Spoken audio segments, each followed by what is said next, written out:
Bonjour les humains, 4 avril 2025. 4 4 ou 5, je sais plus. Bref, ça vient pas un jour. 32e épisode concernant la playlist Jésus l'enquête, playlist que je mettrai en description de cette vidéo. Bienvenue si vous êtes nouveau sur la chaîne. Ne vous fiez pas à une seule vidéo, comme je dis toujours. Allez voir mes différentes playlists, je traite de tout un tas de sujets très différents. Nouvelles technologies, sciences, géopolitique, etc. La guerre en Ukraine, la guerre israélo-palestinienne, système de paiement dans la main, puces RFID ou non d'ailleurs, les codes numériques, etc. Là, j'espère, ouais, ça bouge un petit peu. J'espère que ça va tenir. J'ai mis mon, je fais une vidéo en extérieur. J'en profite pendant qu'il y a le, vous savez le machin qui chauffe là, qui donne de la lumière, la sorte de lampe là. C'est quoi ça? Le soleil. Voilà. Je savais même plus que ça existait, le soleil. Vous vous rappelez, enfin si vous habitez en Europe du Nord, France, Belgique, où l'été passé, pas vu une goutte de soleil. Une goutte. Oui, je sais, le soleil, c'est pas liquide. Quoique. Bon, bref. Et donc, 32e épisode, j'ai vu l'enquête. Donc, pour ceux qui ne sont pas habitués à la chaîne, quand vous regardez une vidéo, regardez en description s'il n'y a pas la playlist, parce qu'il y a une évolution dans ce que je fais, surtout si la playlist est ancienne.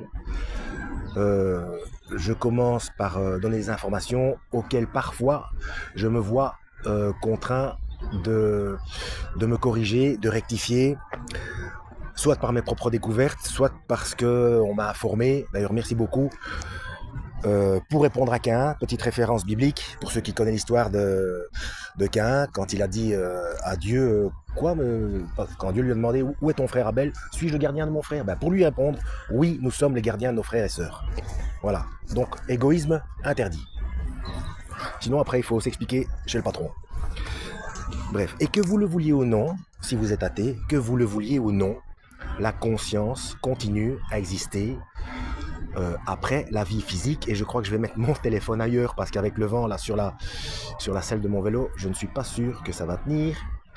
Parce que vous le vouliez ou non, je disais, la vie continue après la mort, la conscience continue. Il n'y a que deux possibilités, où on est heureux pour toujours, ou très très malheureux et en souffrance pour toujours. Et si vous ne voulez pas y croire, quid du principe de précaution? Donc c'est très très imprudent. Donc mathématiquement,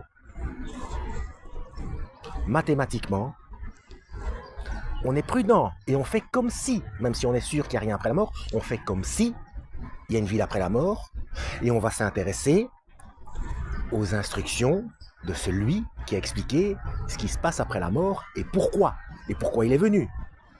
Parce que c'est attesté, c'est carré, il n'y a pas de souci d'ailleurs. C'est pour ça que je fais notamment cette playlist. Yeshua, Jésus, il a existé, c'est un personnage historique. Et même si vous ne voulez pas savoir qu'il a existé, que c'est pas lui qui a donné ces enseignements-là ou quoi au caisse, il y a quand même quelqu'un qui a écrit le bouquin et qui a donné cet enseignement. Donc, principe de précaution. On ne peut pas avoir un avis si on ne connaît pas quelque chose. C'est comme cette histoire de... Après, je vais m'arrêter parce que le prologue commence à être trop long. C'est comme cette histoire de laïcité. Laïcité, c'est de l'arnaque. La laïcité, c'est le choix. Le choix de culte ou de non-culte. On ne peut pas avoir le choix si on ne connaît pas les différentes manières de penser. Bon. Bref. On y va. Enfin, nous avons le témoignage de Papias sur la mort précoce du fils de Zébédée, que nous avons commenté au chapitre 4, page 94 à 96, donc 94-96, et c'est quand je commence à faire la lecture qu'il y a un avion qui passe. J'espère que vous ne l'entendez pas, ou que ça ne gêne pas normalement avec le micro, vous m'entendez. Ce qui permet de conclure que le plus probable, c'est que le Jean dont parle Paul est ce mystérieux, entre guillemets, Jean de Jérusalem, l'évangéliste et le disciple bien-aimé. Néanmoins, tout cela ne suffit pas encore pour répondre à l'objection fondamentale: comment un témoin, entre guillemets, de Jésus, ainsi que le qualifie Polycrate, de cette importance, a pu disparaître totalement de la tradition. Mon petit rappel, on parle aussi bien de Polycrate que de Polycarpe, hein. Ce n'est pas le même personnage. Mais c'est là que va rentrer en scène Jacques, le frère, entre guillemets, du Seigneur. Qui était, donc sous-chapitre suivant, qui était le vrai chef de la première communauté chrétienne? Jacques le Juste ou Pierre? Nous avons déjà mentionné l'existence des frères du Seigneur, entre guillemets, sans vouloir définitivement trancher entre le fait de savoir si c'était des cousins, des vrais frères ou des demi-frères, tout en privilégiant cette dernière hypothèse, d'une part à cause du fait que Jésus ne pouvait pas confier sa mère à un étranger si celle-ci avait un autre fils encore vivant, logique, d'autre part à cause de l'emploi sans ambiguïté du mot frère, entre guillemets, en grec par Paul pour désigner Jacques, comme nous l'avons mentionné, page 50. Donc quand Paul mentionne frère, le frère du Seigneur, dans le terme grec, c'est un frère utérin, c'est la même maman. Alors on peut dire, oui, il peut s'être trompé, mais allez voir le verset, c'est tout en bas du chapitre 1 de Matthieu, je crois, après la généalogie. Je suis pas certain, mais bon, bref. Vous est bien indiqué que Joseph,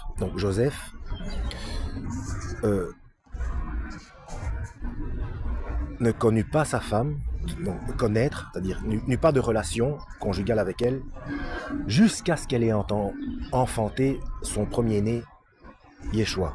Donc, s'il y a ce jusqu'à ce que, bon, bref. Alors qu'il est bien mentionné que les frères de Jésus ne croyaient pas en lui. Ça, c'est point fondamental sur lequel nous reviendrons, page 143-144. Ici, je suis à la 137, donc suivez la playlist pour voir ce qui va en être. Ou ce qu'il en sera. C'est plus correct ça, je crois. Bref. Voilà que soudain, Jacques se trouve projeté, on ne sait pas trop comment, au premier rang de la communauté chrétienne naissante. Les Actes des Apôtres nous racontent, au chapitre 15, un événement absolument essentiel pour la jeune communauté chrétienne en train de naître. Il s'agit de décider si, pour être chrétien, il faut d'abord être juif ou se convertir au judaïsme, ou si l'on peut être chrétien sans être juif. Les Actes des Apôtres, parce qu'ils ne peuvent pas cacher cette vérité, nous disent que c'est Jacques qui effectue la conclusion de ce qui est considéré comme le premier véritable concile de l'Église chrétienne. Ça se trouve dans Actes des Apôtres, chapitre 15, versets 13 à 21. Cela montre bien la prééminence de Jacques le Juste à cette époque, prééminence qui est mentionnée par de nombreuses autres lettres ou textes d'un certain nombre de pères de l'Église, au point que l'on puisse voir en lui le premier pape, entre guillemets. Et ça se trouve, donc les références comme d'habitude pour ceux que ça intéresse, hein. Ça se trouve dans voir Pierre-Antoine Bernheim, Jacques frère de Jésus, page 251 à 291. Ou 291. Bien évidemment, oser parler d'une prééminence d'un autre apôtre de Jésus sur Pierre ne peut que faire hurler les représentants du canal historique. Une contre-attaque assez sophistiquée se trouve dans cette vidéo. Je vous lis le lien, je ne peux pas. / YouTube, point d'interrogation, T égale 439. Avec ça, vous êtes bien avancé. Mais j'ai pensé à un truc, oui. Et avant que j'oublie, j'explique quelque chose concernant Jean Stone. Il serait franc-maçon dans l'épisode 30 de cette playlist, hein. Alors, ce que je vais faire, quand il y a un lien que je ne peux pas vous lire, je vais vous le montrer en espérant ne pas trop trembler. Et peut-être en mettant en pause, vous pourrez peut-être le lire, hein. Voilà. Donc si ça vous intéresse de faire des recherches par rapport à ça, j'aurais dû penser avant, mais bon, je vais pas retourner. Mais voilà, cette fois-ci, je tâcherai d'y penser à chaque fois, pour ceux que ça intéresse. Ensuite, qui m'a piqué ma page? Une seconde. Oui, c'est ça. Décidément, ça commence à... Bon, il y a moins de vent, on continue. Donc, dont les arguments sont repris dans un texte quasi identique. Et là, il y a la deuxième référence, donc elles sont toutes les deux l'une en dessous de l'autre, hein, je vous ai montré. Hein. La vidéo fait un parallèle entre le premier concile de Jérusalem décrit en Actes chapitre 15 et un concile entre guillemets de même nature qui s'est tenu à Jérusalem sous l'égide du roi David et qui est écrit dans 1 Chroniques chapitre 28 et chapitre 29. La thèse de l'auteur de la vidéo est celle-ci. Le premier concile de Jérusalem rejoue entre guillemets le concile de David qui avait pour but de décider des caractéristiques du temple à Jérusalem. Or, il est dit dans Actes chapitre 15 que Pierre se leva, ça c'est dans Actes chapitre 15 verset 6, et qu'après qu'il eut parlé, toute l'assemblée entre guillemets se tut. Ça c'est dans Actes chapitre 15 verset 12. Donc plus personne n'a dit quoi que ce soit. Cela montre bien, selon l'auteur de la vidéo, que Pierre est exactement ici dans la même situation que David. Il y a d'autres personnes qui parlent, y compris Jacques à la fin, mais c'est lui qui est l'intervenant principal, car il se lève et tout le monde se tait après son intervention, de la même façon que David s'est levé en 1 Chroniques chapitre 28, et que tout le monde s'est tu après son intervention. Et on aurait laissé la parole à Jacques à la fin pour, entre guillemets, n'humilier personne. Là, déjà, on voit l'amour que les apôtres et les premiers disciples avaient entre eux comme directive de Yeshua, du Christ. Hein. Donc aimez-vous les uns les autres comme je vous ai aimé. Hein. C'est à ce que vous vous aimez les uns les autres qu'on vous reconnaîtra. Bon, malheureusement en franc-maçonnerie c'est un peu comme ça aussi, jusqu'à ce qu'il se passe quelque chose et que nous sommes à la fin des temps. Il est bien indiqué, il est bien écrit que c'est pour ça qu'il faut faire très attention qu'à la fin, même entre nous, on va se haïr, hein, on va se vendre les uns les autres, etc., même dans nos propres familles. Donc il faut faire très attention à ça. Mais ça, je pense que ce sera pour les groupes suivants. Hein. Je parle de l'enlèvement. Hein. Le premier groupe donc, qui sera enlevé, je suis bien content que Jonathan de Watchmen Québec ait décortiqué la chose, parce que c'est ça qui m'angoissait. Hein. Je voyais tellement de choses qui prouvaient qu'on allait rester et souffrir. Donc ça paraissait contradictoire. Donc par principe de précaution, je balançais les pires choses justement dans ma playlist principe de précaution, hein, concernant l'enlèvement. Et allez voir aussi ma playlist l'enlèvement. Mais bon, maintenant c'est bien clair, il y a plusieurs groupes. Donc le truc, c'est de tout faire pour faire partie du premier groupe. Donc si vous faites partie de Matthieu chapitre 25, eh bien vous ne faites pas partie du premier groupe. C'est mort. Bon, ça c'est pour une parenthèse supplémentaire. Ça fait déjà 13 minutes, donc on continue. La piste est effectivement intéressante, mais il y a une différence fondamentale. Dans le concile, entre guillemets, des chroniques, entre guillemets, David commence la réunion.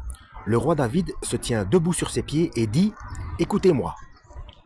C'est dans 1 Chroniques, chapitre 28, verset 2. Et le roi David termine la réunion en 1 Chroniques, chapitre 29, verset 20, où il est dit « Puis David dit à toute l'assemblée « Bénissons Yahweh, votre Dieu ». La réunion des actes n'est ni commencée ni terminée par Pierre. De plus, s'il n'est effectivement pas indiqué que Jacques se lève, le fait de se lever dans Actes chapitre 15 n'est pas attribué qu'à Pierre, voir Actes chapitre 15 verset 5. Alors quelques-uns se levèrent, etc. Ou alors se levaient quelques-uns, etc. Ça dépend de la traduction que vous avez. Hein. Néanmoins, l'argument pourrait être recevable, mais si c'est un argument faux, destiné à masquer la réalité de la situation de l'Église primitive, il est forcément soumis à l'effet Gillette, entre guillemets. Alors, l'effet Gillette, désolé, ça fait longtemps que je n'ai pas fait une vidéo de Jésus l'enquête. Allez voir dans les vidéos précédentes, j'ai oublié ce que ça veut dire. Ça a probablement un rapport avec le rasoir d'Occam, donc c'est d'élaguer, je sais pas, bref. Et c'est bien le cas. Donc il vaut mieux savoir, comme c'est bien le cas, il vaut mieux savoir ce que ça veut dire. Il suffit pour cela de lire Galates, chapitre 2, versets 11 à 14, qui dit « Mais lorsque Pierre vient à Antioche, je lui résistais en face, parce qu'il était blâmable. En effet, avant que certains ne fussent venus d'auprès de Jacques, il mangeait avec les païens, et lorsqu'ils vinrent, il se tint à l'écart, craignant ceux de la circoncision, et les autres juifs le suivirent dans son hypocrisie, de sorte que Barnabé lui-même fut entraîné par leur hypocrisie. Mais lorsque je vis qu'il ne marchait pas droit selon la vérité de l'Évangile, je dis à Pierre en présence de tous, si toi qui es juif, tu vis en païen, et non en juif, comment peux-tu forcer ceux des nations à se judaïser? Je crois que c'est Shaoul qui dit ça. Bon, on continue. Ici, le canal historique, entre guillemets, n'a pas d'autre argument que quelque chose comme Pierre était poli et ne voulait pas provoquer de clash avec les envoyés de Jacques. Ou Pierre n'était pas un dictateur. Là, on est totalement dans le syndrome du poissonnier et on se rapproche dangereusement de l'effet Benoît XVI. Oui, ça me revient vaguement. Bon, allez voir mes vidéos précédentes. Hein. Oui, c'est de là que je vous dis, c'est mieux de suivre une playlist depuis le départ, hein, au lieu de prendre une vidéo comme ça, au hasard. Bon, si vous venez juste de tomber sur ma chaîne, bien entendu, vous n'y pouvez rien, hein, surtout si ça vous intéresse. Donc voilà, allez voir depuis le début. Hein. Car Paul explique bien que Pierre craint les envoyés de Jacques. C'est par crainte de ceux-ci et du scandale que son comportement pourrait provoquer dans l'église à Jérusalem qu'il change d'attitude et devient, entre guillemets, hypocrite, comme l'en accuse Paul. Bon, on va s'arrêter là. Ça fait déjà plus d'un quart d'heure. Oui, mais du coup, je pense qu'en fait, ça a rapport avec l'épisode où Pierre où Pierre a ce rêve où le Seigneur lui dit de tuer et de manger tout ce qu'il voit sur une sorte de nappe, dans un linge là-haut. Enfin, si vous lisez la Bible, vous voyez de quoi je veux parler. Hein. Donc du coup, alors, oui, Réphas, dont Pierre nous a déjà montré qu'il avait renié le Seigneur 3 fois, mais bon, on n'est pas mieux nous, hein. Mais donc on pourrait dire oui, donc alors il est hypocrite, etc. Non, peut-être que simplement il voulait tempérer les choses le temps que les gens comprennent que selon le rêve, on lui avait expliqué qu'il pouvait aller manger chez les païens justement pour apporter la parole, pour que ça aille en dehors de... Donc ça c'est pour les musulmans que je parle. Ça c'est il n'y a pas que celui-là, mais c'est un des versets qui démontre qu'il était prévu que l'enseignement du Christ se propage par toute la terre. Voilà. Et concernant l'hypocrisie, j'ai une petite explication technique à donner. C'est que extérieurement, l'hypocrisie et la diplomatie sont pareils. Extérieurement, on ne peut pas définir. Donc, c'est dans votre propre perception que vous allez dire si cette personne est hypocrite ou diplomate. Si vous ne laissez pas le bénéfice du doute, comme l'être humain est par essence quelqu'un de pas vraiment sympa, de bon, hein, même on peut penser de soi, oui, mais moi je suis quelqu'un de bien. Non. Si d'a priori on laisse pas le bénéfice du doute, alors maintenant l'inverse ça peut être dangereux aussi. Si on laisse trop le bénéfice du doute, dire oui, non mais en fait il est diplomate, et si c'est la personne qui est négative, on peut se retrouver face à quelqu'un de manipulateur, à mauvais escient. Allez voir ma playlist Perversion des codes de Dieu. Attention avec les langages, avec les différents langages. Donc voilà.